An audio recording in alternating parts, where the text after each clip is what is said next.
এই বাচ্চাটা হচ্ছে আমার জাগনরের বাচ্চা, এখনো রক্ত ফেদার মানে বড় হয়নি, একদম জিরো বাচ্চা, একদমই জিরো। শুনুন দেখাও, এটা কি আসলে বিশ্বাসযোগ্য বিষয়?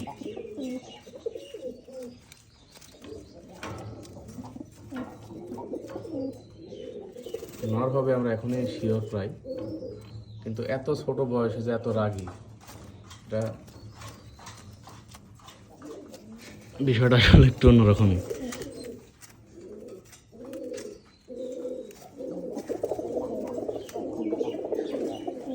আমরা ওর বাবার এই নরের যতগুলো বাচ্চা পাইছি সবগুলো এরকম।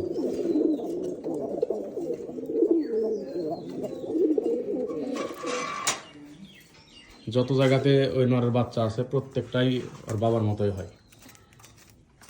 5 পর পর্যন্ত যদি আসলে সিঙ্গেল থাকে তাহলেই একদম 100 হয়ে যাবে। এই যে দেখেন, আর ফেদার দেখলে না বুঝতে পারবেন, এই যে ফেদার এখনো সাথে নেই, পায়ের ফেদার মাশাআল্লাহ বলার কিছু নাই।